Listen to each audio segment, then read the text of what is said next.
이쪽에 계시는 거사님께 마이크 드려보겠습니다. 불교에서 108번뇌를 많이 하는데 이 108번뇌는 무엇이고 그다음에 또 108이라는 숫자의 의미는 무엇인지 거기에서 좀 질문 드립니다.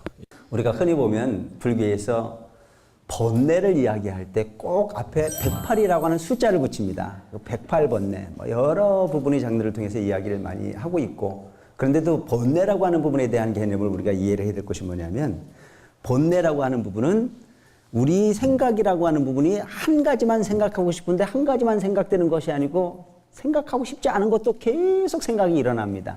그래서 이것을 우리가 일컬어서 안이비설신의 육근이 색성향 맥주벽 육경을 대해서 만나는 순간마다 생각들이 일어나기 시작을 합니다. 지금 예를 들어서 지금 월도 스님이 법문을 이렇게 하고 있거나 상담을 하고 있거나 이런 방송을 하고 있으면 항상 방송하는 그 순간에는 스님 이야기만 집중을 해야 되는데도 불구하고 가끔은 눈은 월도 스님을 바라다보고 있는데 집에 있는 가스레인지에 내가 잠궜나 안 잠궜나는 생각으로 치달아 가는 그런 경우도 맞아요. 있고 네. 지금 앞에 있는 스님이 법문을 하러 왔으면 법문만 하면 되는데 월도 스님이 법문하는 내용만 듣는 것이 아니고 얼굴을 보는 순간에 옛날보다 늙었네 안 늙었네 옛날에는 시커멓더니 좀 허여졌네 옛날에는 머리가 조금 시커멓더니 올해는 빡빡 깎아가지고 허였네 뭐 이런 쪽의 생각을 하게 돼 있잖아요, 그죠?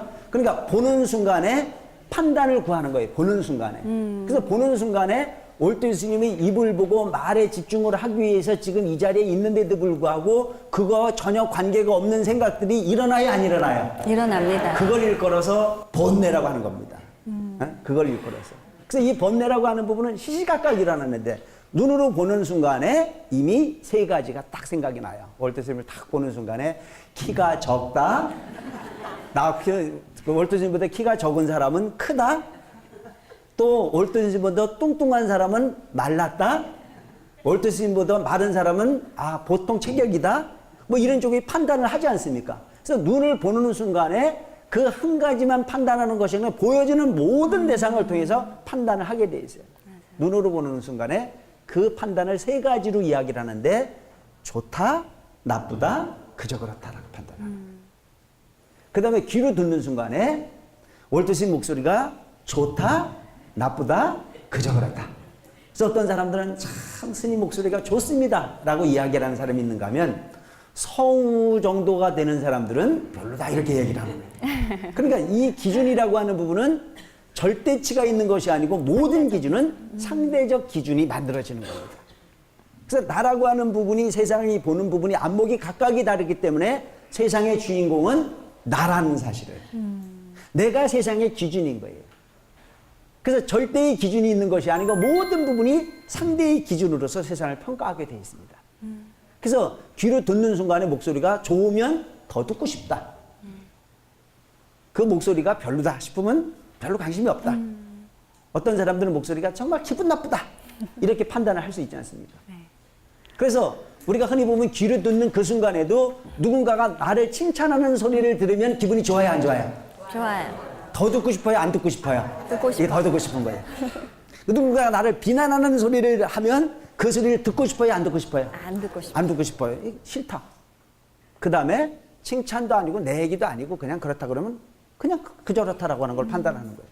그래서 눈으로 봐서 세 가지를 판단하고 귀로 들어서 세 가지를 판단하고 자, 코로 냄새를 맡을 때도 아주 진기로운 향내가 맡아지면 더 맡고 싶어요, 안 맡고 싶어요? 맡고 싶어요. 맡고 싶잖아요.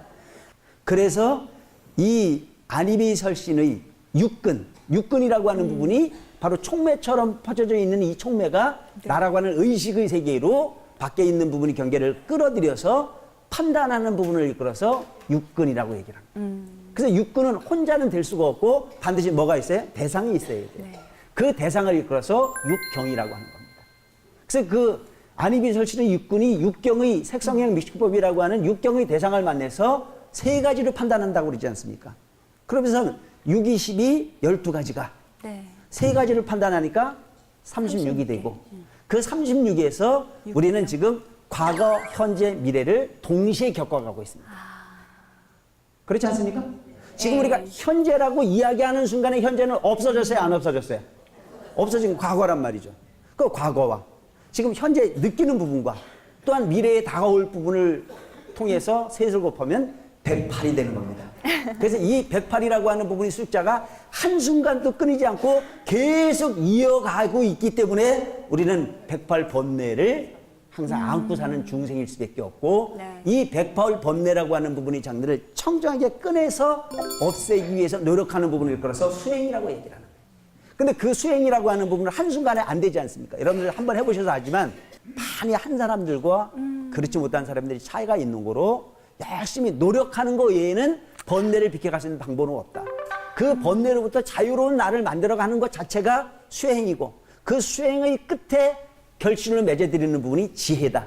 그 지혜를 열매를 따기 위해서 번뇌라고 하는 잡초를 열심히 뽑아내는 것 자체가 상호랑각 대주사님이 이 멋진 불교였다는 점을 기억하시고 열심히 정진하셔서 지혜라고 하는 튼실한 열매를 각자가 수확할 수 있는 불자님들 되시기를 바랍니다.